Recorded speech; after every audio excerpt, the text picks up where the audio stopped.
In the classic Chinese novel Journey to the West, Tang Sanzang was accompanied by his 3 magical disciples to go to India and fetch Buddhist scriptures.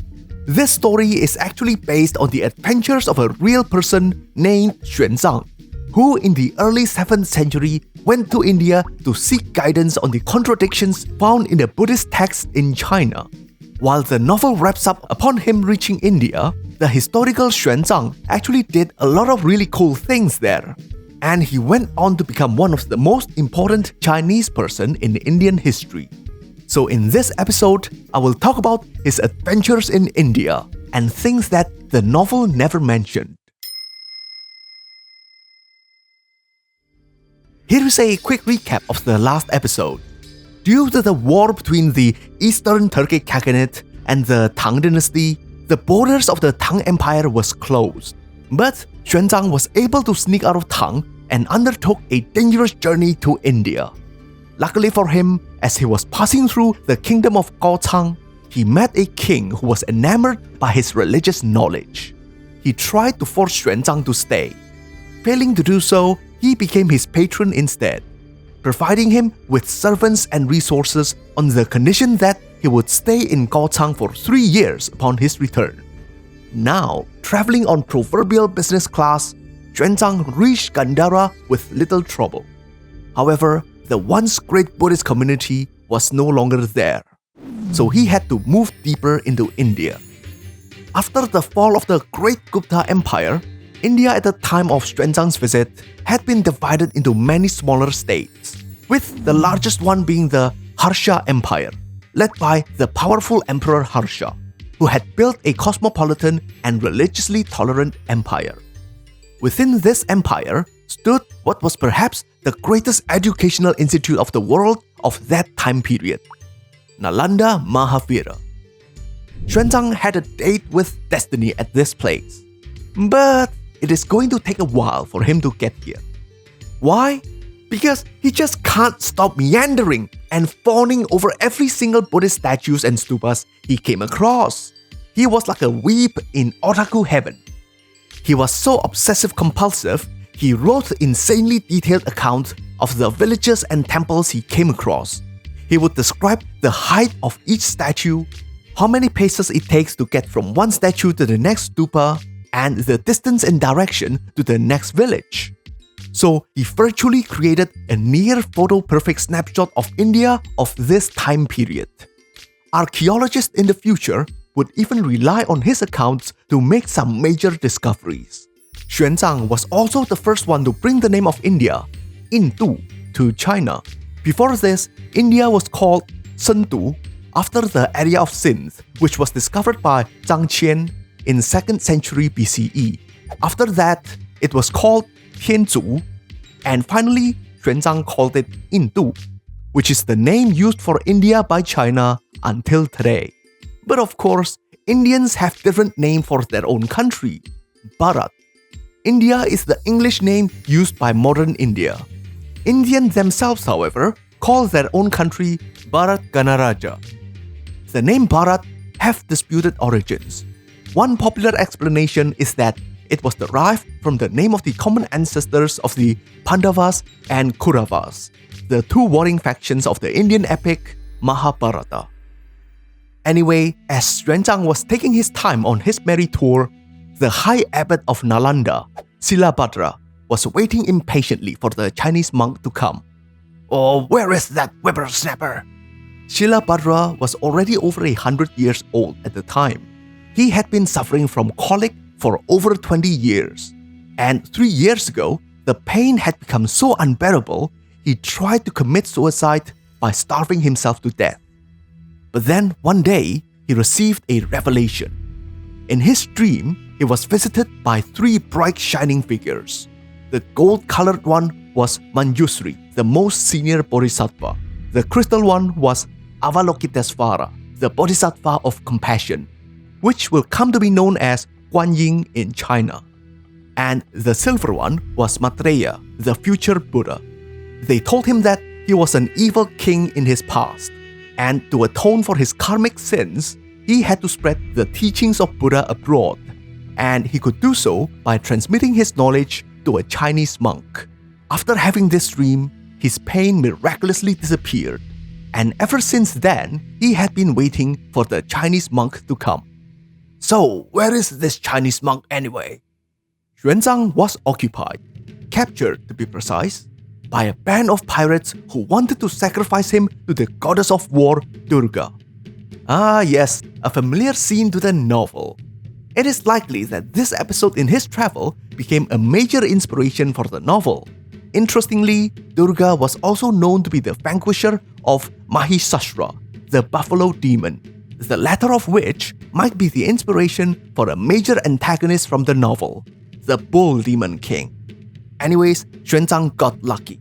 A sudden turn of the weather scared the pirates, and he used the opportunity to convince them to repent their evil ways. Durga is a Hindu goddess, but the thing about Hinduism is that it is not a monolithic religion. In India, they actually call it Sanatana Dharma. It is a term used for a collection of beliefs with many different sects and modes of worship.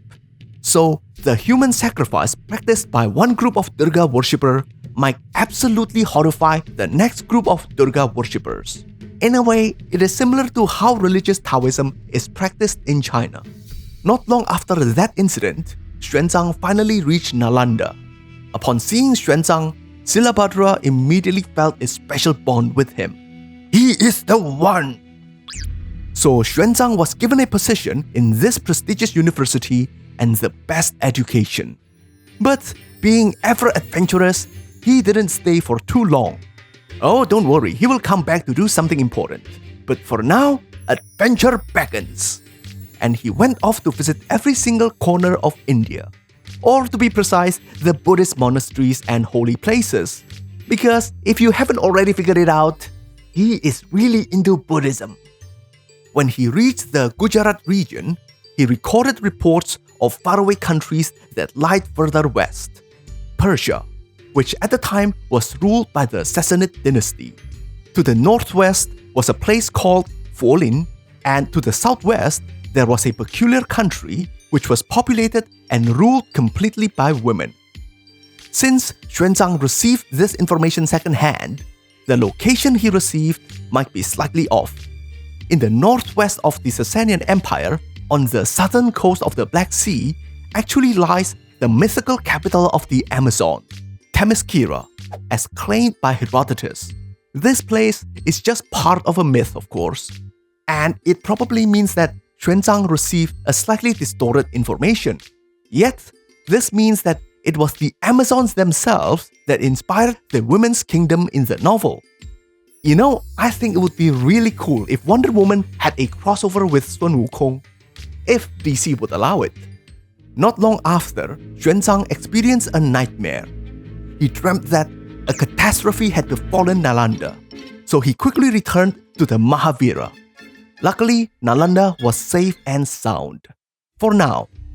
But soon, it faced a great challenge from another branch of Buddhist school, the Theravada. There are two major branches of Buddhism. Mahayana, which Xuanzang adheres to and is prevalent in China, Korea, Japan, and Vietnam today, and Theravada Buddhism, which is prevalent in Sri Lanka and various Southeast Asian countries. Mahayana is often called the Great Vehicle, as it is intended to appeal to the masses. Yet, it is often seen as being too preoccupied with idol worship by the Theravada Buddhists. Theravada, on the other hand, focuses on personal enlightenment, and it is often seen as selfish by the Mahayana Buddhists. Emperor Harsha had been challenged by a sect of Theravada Buddhists who denigrated the Institute of Nalanda, the pride of his empire. So, to defend his honor, he arranged to have 4 monks from Nalanda to debate the merits of their sect. And as you would have guessed it, Xuanzang was chosen to be one of Nalanda's representatives. It was a great honor for him. He humbly said that even though he was of meager ability, he will do his darnest to defend the reputation of all monks in China. So, before the contest, Harsha summoned Xuanzang as he was fascinated by this monk from China. As a warrior emperor himself, he was curious about the emperor of Tang Dynasty China, and asked Xuanzang many questions about his home country. After that, he asked about the treatise on Mahayana Buddhism that he wrote. Apparently, it was really good, so he upscaled the debate. He invited 3,000 priests from 18 kingdoms into his empire and made Xuanzang lead the assembly. Oh, now you're expecting a massive brawl of wits and rhetorics here. But all we've got was a major anticlimax. The moment Xuanzang opened the floor with his treatise and challenged anyone to debunk it, the debate was shut down right from the start. For 18 days and nights, they waited for even a single challenger to come. Alas, no one dared to step forward. By the end of the assembly, Xuanzang was crowned as Mahayana Deva. Thus, he returned home to China triumphant.